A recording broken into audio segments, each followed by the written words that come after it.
Una lama può ucciderti in un istante, un veleno in pochi minuti, ma ci sono voci che impiegano solo un respiro per rubarti l'anima.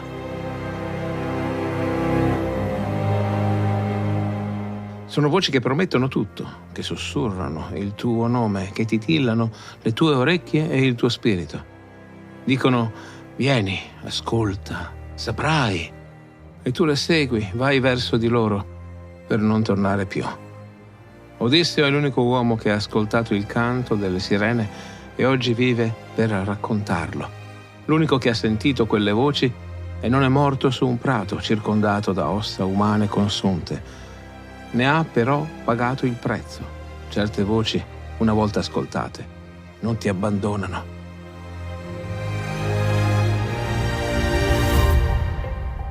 Grazie agli amici su TP che amano questo podcast: Giacomo, Sisifo Felice, Federica e Maddalena. Grazie anche a Dalila, Sara, Anna ed Ergis dall'Australia. Grazie ad Alessandro, Mirko, Vanessa, Jimbo, Fabio, Lizzanel da Cambridge, Tommaso B, Giulia 68 e Michele. Grazie infine a Marina, Alessia, Raul, Chiara Miriam e un benvenuto a bordo a Cristina.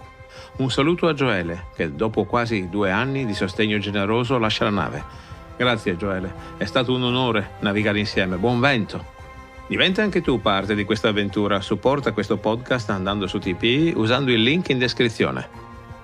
Questo episodio è dedicato a Stella di Torino, che mi segue da sempre con affetto.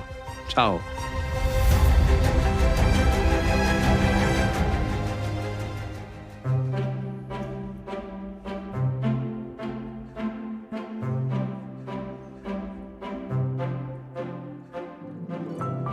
Questo che stai ascoltando è Mitologia, le meravigliose storie del mondo antico.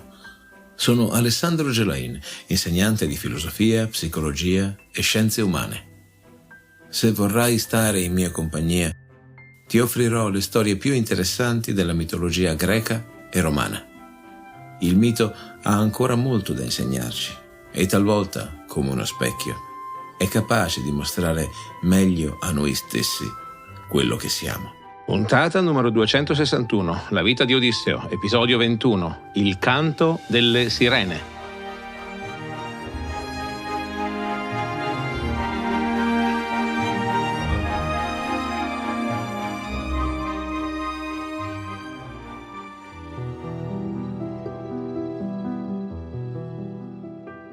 La nave corre sul mare aperto, veloce, sicura. Il vento soffia da poppa, costante, favorevole. È un dono di Circe, l'ultimo prima dell'addio. Gli uomini siedono ai banchi ma non remano, non ce n'è bisogno. Le vele sono spiegate, gonfie d'aria. Il timoniere tiene la barra con mano ferma. La prua fende le onde con un ritmo regolare, un rumore quasi ipnotico. Odisseo sta in piedi, guarda l'orizzonte davanti a sé.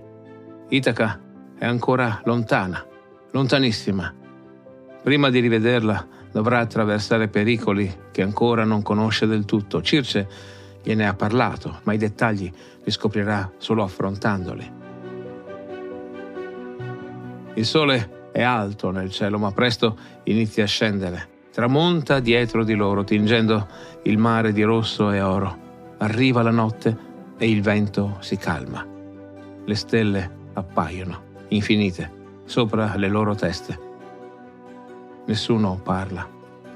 Pensano a Eea, all'isola che si è fatta sempre più piccola all'orizzonte fino a scomparire. Pensano a Circe sulla riva, pensano all'Ade, ai fantasmi, alle ombre. Pensano alla casa, quella che hanno lasciato, quella a cui torneranno, se riusciranno a tornare.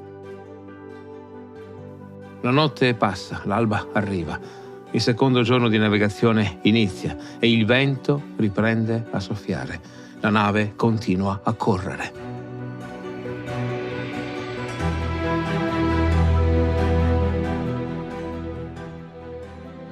Quando il sole è alto, Odisseo chiama i compagni intorno a sé. Loro lasciano i banchi, si avvicinano, stanno in cerchio sul ponte, lo guardano, aspettano. Lui parla con voce chiara.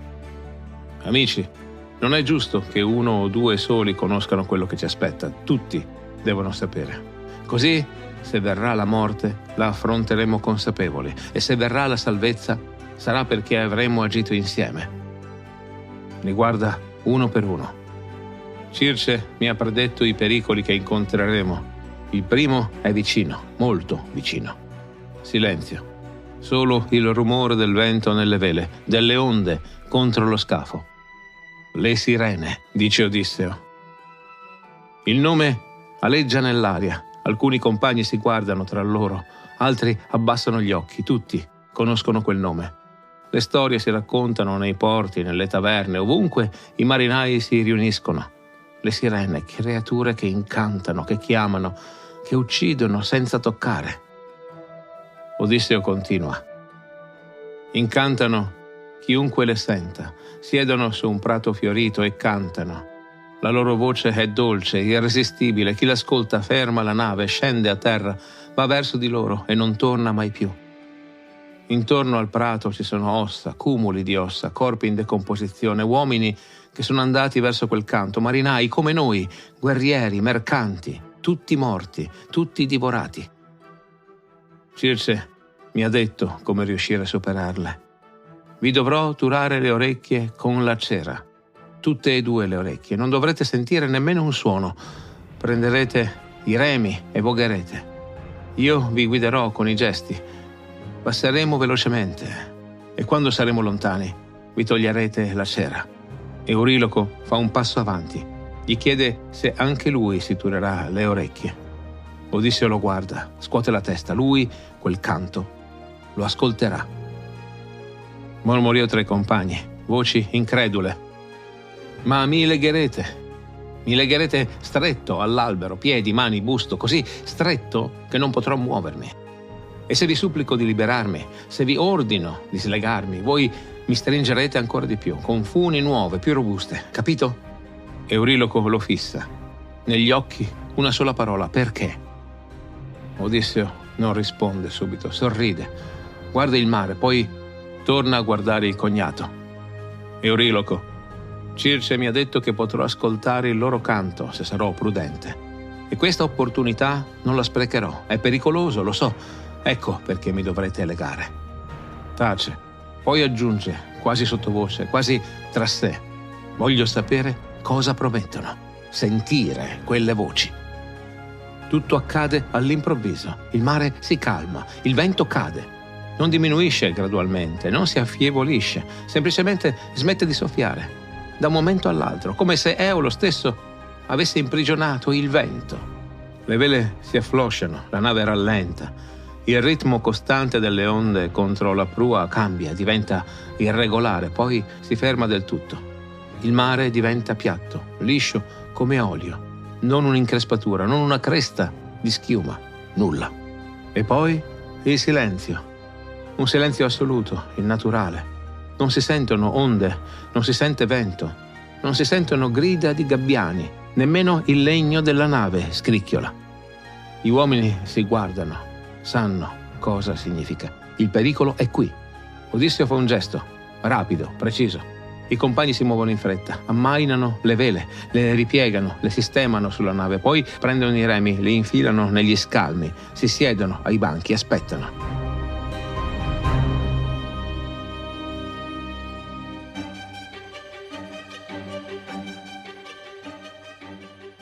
Odisseo prende un grande disco di cera, pesante, color del miele, lo solleva. Con un coltello di bronzo inizia a tagliare. La cera si stacca in pezzetti irregolari, li raccoglie, prende i frammenti tra le dita, li preme. Il sole è caldo e questo aiuta. La cera si ammorbidisce, diventa malleabile. Va dal primo compagno. Gli mette la cera nelle orecchie, preme, la modella, si assicura che copra bene il canale, che non possa entrare nessun suono. Va dal secondo, poi dal terzo, dal quarto. Vede le loro facce mentre lo fa. Alcuni chiudono gli occhi, altri lo guardano fisso, con una muta richiesta di conforto sul volto. Qualcuno deglutisce, qualcun altro stringe i pugni. Perimede e Euriloco sono gli ultimi. Odisseo ripete le sue istruzioni, poi anche a loro mette la cera nelle orecchie. Euriloco gli cerca gli occhi. Odisseo ricambia lo sguardo, lungo, intenso, come un addio. o come una promessa. Poi preme la sera e il volto di Euriloco muta, ora è sordo, chiuso in un mondo di silenzio. Odisseo fa un passo indietro, ora è solo, l'unico che può sentire. Va alla base dell'albero, sale su un piccolo rialzo di legno, si volta, guarda i compagni. Loro vengono verso di lui, portano funi, robuste, intere, nuove. Iniziano a legarlo. Prima i piedi.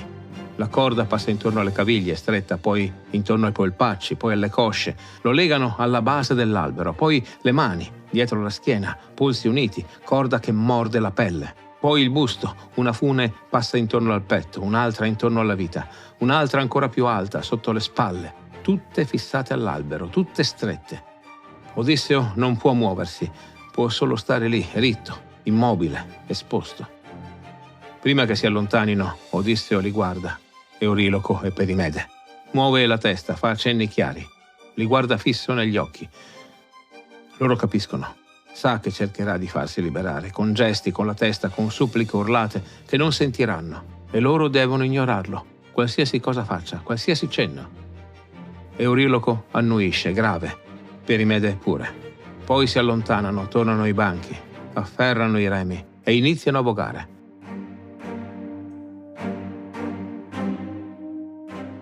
I remi entrano nell'acqua, la battono, la sollevano, schizzi bianchi. Il suono secco del legno contro il mare morto. La nave si muove, lentamente, faticosamente, ma si muove. Odisseo respira, profondo, guarda l'orizzonte davanti a sé e aspetta.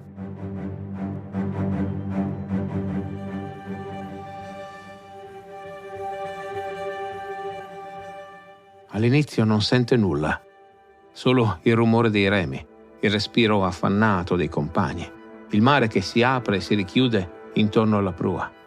Poi qualcosa cambia. Non un suono, non ancora, ma una sensazione, come se l'aria stessa vibrasse, come se qualcosa, da lontano, molto lontano, stesse arrivando. Odisseo aguzza l'udito, fissa l'orizzonte, non vede nulla, solo mare piatto, cielo azzurro, sole. Sui banchi i rematori sentono qualcosa, non il canto, quello no, ma qualcos'altro. Un brivido improvviso. I peli sulle braccia si rizzano, la pelle d'oca, come quando senti che qualcuno ti sta fissando, come quando entri in un luogo e sai che non dovresti essere lì. Guardano intorno, non c'è nulla, solo mare, ma il disagio cresce. Remano più forte, vogliono andar via, veloci, e Odisseo sente. Non è una voce, non all'inizio, è qualcosa che galleggia sull'acqua, qualcosa che arriva a ondate, come la risacca, impercettibile, quasi immaginario, ma cresce, diventa più chiaro, più forte, più vicino.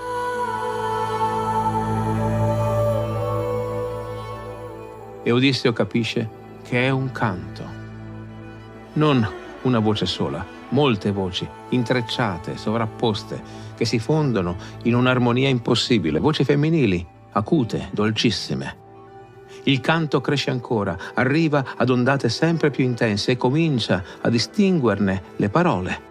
Oh glorioso Odisseo, il cuore gli si ferma, conoscono il suo nome. Grande vanto dei Danai. Le voci cantano insieme, perfettamente sincronizzate. Su, vieni, ferma la nave, ascolta la nostra voce. Il canto è bellissimo, più bello di qualsiasi cosa abbia mai sentito, più bello della voce di Circe quando pronunciava i suoi incantesimi. Nessuno è mai passato di qui con la sua nave nera senza ascoltare il canto che sgorga dalle nostre labbra, dolce come il miele, soave come brezza.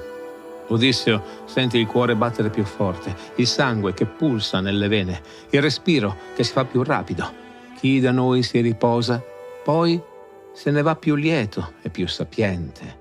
Noi tutto sappiamo, e qui la voce diventa quasi un sussurro intimo, personale, come se tutte loro cantassero solo per lui. Conosciamo tutto quello che nella vasta terra di Troia patirono Argivi e Troiani per volere dei numi. Noi tutto sappiamo di quello che è avvenuto e che avviene anche ora, anche in questo momento sulla terra feconda. La promessa, conoscenza, sapere totale, tutto quello che è stato, tutto quello che accade. E il canto non è più solo suono, diventa visione. Odisseo vede Troia, le mura alte, le porte di bronzo, vede se stesso dentro il cavallo, al buio, in silenzio, vede la città che brucia, vede Priamo che muore, vede Astianate gettato dalle mura, ma vede anche altro, cose che non ha mai visto, Itaca, Penelope, la sua reggia, Telemaco cresciuto, il mare che si apre davanti a lui, infinito, pieno di meraviglie. Tutto, le sirene promettono tutto. E il cuore di Odisseo vuole disperatamente. Non è un pensiero razionale, è un bisogno viscerale, profondo, come fame, come sete, come il desiderio di respirare quando stai sott'acqua troppo a lungo. Deve andare verso quel canto, deve ascoltare ancora, deve sapere. Fa dei cenni ai compagni, con gli occhi, con la testa, tenta di respirare, ma la voce esce debole, rotta. Liberatemi, urla, o almeno ci prova. I compagni remano, non lo guardano, non lo sentono, sono sordi. Odisseo insiste, annuisce verso di loro, poi verso il mare, verso il punto da cui arriva il canto. Niente. Allora inizia a contorcersi, tira contro le funi, cerca di liberare le mani, i piedi, il busto, si dimena, spinge, si tende. Le corde gli mordono la pelle, fanno male, lui non se ne cura. Deve liberarsi, deve andare. Il canto è sempre più forte, quel canto che è solo per lui, che gli appartiene, che è suo, sempre più vicino. Riempie tutto, non esiste nient'altro, solo quelle voci, quella promessa. Vieni, ascolta, saprai. E Odisseo vuole andare, lo urla con quanto fiato ha in corpo. Poi vede Euriloco alzarsi dal banco e Perimede con lui. Vengono verso di lui. Per un attimo, solo un attimo, Odisseo sorride. Stanno venendo a liberarlo, hanno capito, hanno visto quanto ha bisogno di andare, quanto è importante. Lo slegheranno, lo lasceranno correre verso quella voce meravigliosa. Ma poi vede cosa hanno in mano. Altre funi. No, non devono farlo, no. Devono liberarlo, non stringerlo di più. Ma loro non sentono, non vedono la supplica nei suoi occhi, sono sordi al suo grido muto. Passano le nuove funi intorno al suo corpo, stringono ancora e ancora. Odisseo impazzisce, urla, impreca, sputa parole che non ha mai detto, chiama Euriloco codardo, chiama Perimede traditore, li maledice, maledice le loro famiglie, maledice il giorno in cui sono nati. Loro non sentono nulla, continuano a legarlo. Odisseo piange, lacrime di rabbia, di frustrazione, di desiderio negato, cerca di morderli quando si avvicinano, ma è inutile. Le funi lo schiacciano contro l'albero, così strette che quasi non riesce a respirare. Euriloco e Perimede si allontanano, tornano ai banchi, riprendono i remi. Il dolore è intenso, fisico ed emotivo insieme.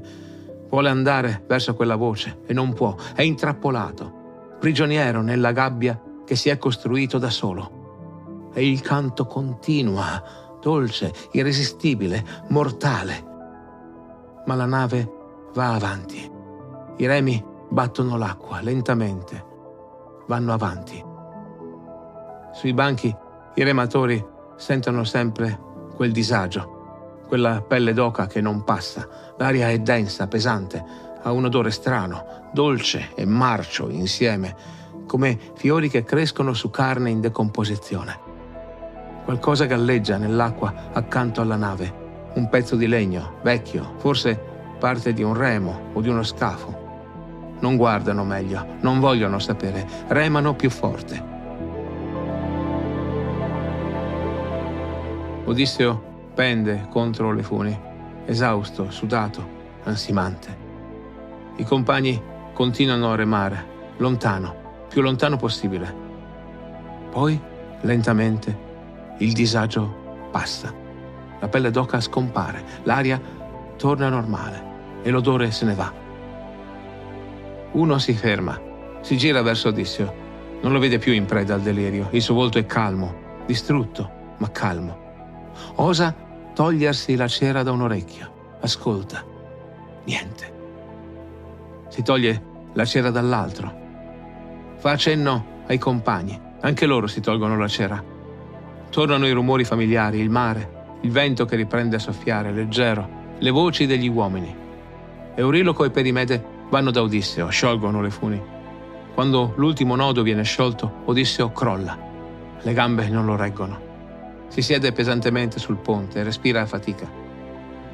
Sulla pelle, dove le corde lo hanno stretto, ci sono segni profondi, rossi, dolorosi. Fissa le mani, tremano. Nessuno parla. I compagni lo guardano, vogliono chiedere, ma non osano. Odisseo non dice nulla, non può, non ancora. Resta seduto, respira. E nella sua mente, come un'eco lontana, sente ancora quel canto.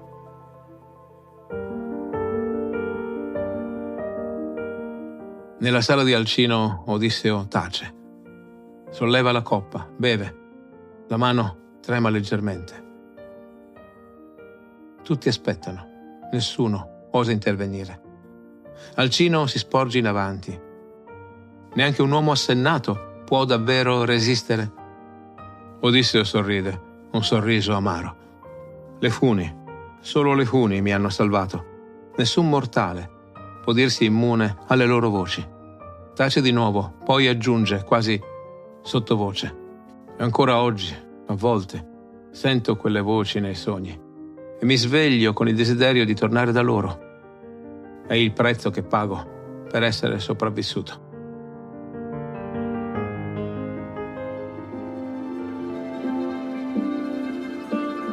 Le sirene. Chi sono davvero? La tradizione le descrive in modi diversi.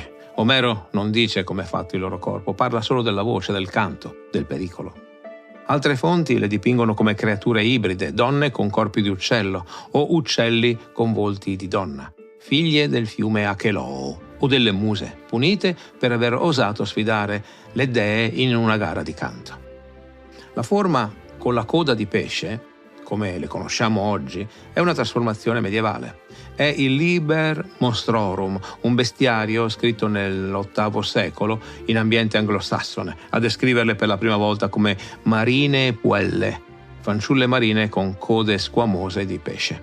Da allora questa immagine ha soppiantato gradualmente quella alata. Ma quello che conta non è la forma, è la sostanza.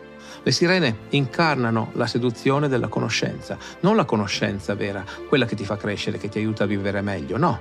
Offrono una conoscenza passiva, quella che ti paralizza, che ti distrae, che ti fa dimenticare chi sei e dove stai andando. Promettono di dirti tutto se abbandoni il tuo viaggio, se rimani lì. Promettono che te ne andrai più ricco di sapienza e saggezza, mentre invece preparano la tua morte. Odisseo, come ti dicevo, è l'unico mortale che le ha ascoltate e vive per raccontarlo. Gli Argonauti furono salvati da Orfeo, che in una contesa di canto le sconfisse, ma Odisseo non ha contrapposto canto a canto, ha ascoltato, davvero ascoltato. Ed è proprio per questa capacità di catturare l'attenzione in modo irresistibile che ancora oggi chiamiamo sirene quegli apparecchi che emettono suoni acuti e penetranti per avvisarci di un pericolo. Nel 1819 il fisico francese Charles Cagnard de la Tour costruisce uno strumento scientifico per studiare la natura del suono. Vuole misurare le frequenze sonore con precisione. Il suo apparecchio produce toni diversi a seconda della velocità di rotazione di un disco metallico forato, permettendo per la prima volta di calcolare con esattezza le vibrazioni corrispondenti ad ogni nota. Uno strumento rivoluzionario per l'acustica del tempo. Lo chiama sirene quasi per caso. Mentre sperimenta sott'acqua, sente quel suono lungo, potente, che riecheggia sommerso. E quel suono gli ricorda le creature dell'Odissea. Non stava costruendo un allarme, stava studiando la fisica. Ma il nome rimase. E con il nome rimase l'idea, un suono che non puoi ignorare, che ti costringe a fermarti, ad ascoltare, ad abbandonare quello che stai facendo. E quando decenni dopo si cercò un modo per avvisare le persone di un pericolo imminente, con un suono penetrante, impossibile da escludere, quel nome era già lì, perfetto.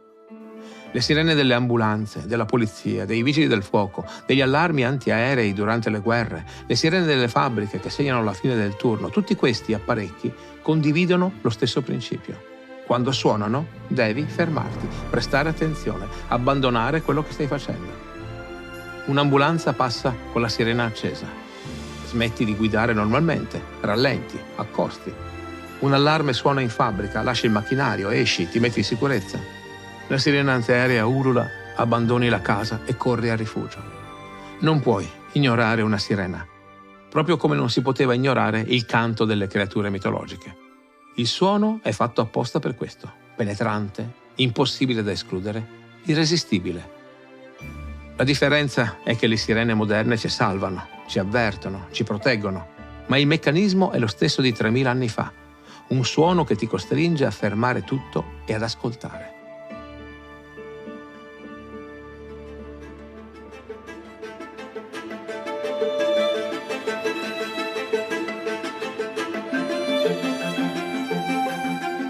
Nella sala di Alcino, Odisseo abbassa lo sguardo.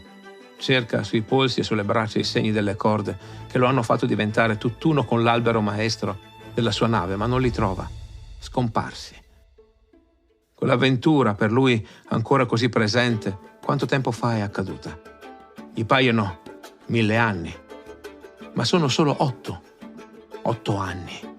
Comunque una eternità.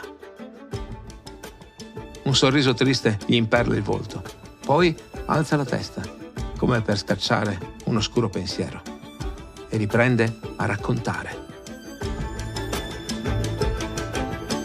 Nella prossima puntata, Scilla e Cariddi, il passaggio impossibile tra due mostri e la scelta che nessun eroe vorrebbe fare.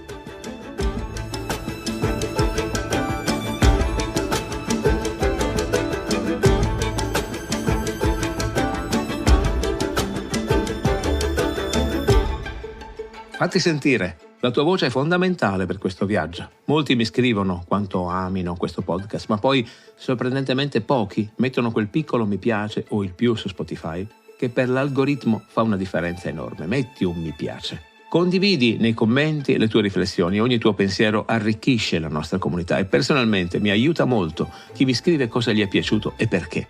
A proposito, ti è piaciuto questo episodio? E suggeriscilo a chi potrebbe apprezzarlo.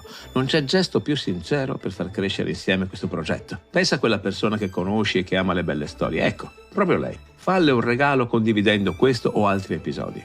Iscriviti per non perdere le prossime storie che ho preparato per te. E lo sai, ne arrivano di bellissime. Vuoi essere parte ancora più attiva di questa avventura? Su TP puoi sostenere concretamente Mitologia ed accedere anche a contenuti esclusivi. Trovi il link in descrizione e ricorda, anche una semplice visita ha per me un valore immenso. Questo è Mitologia. Io sono Alessandro Gelain e ti aspetto sulla tua piattaforma d'ascolto preferita.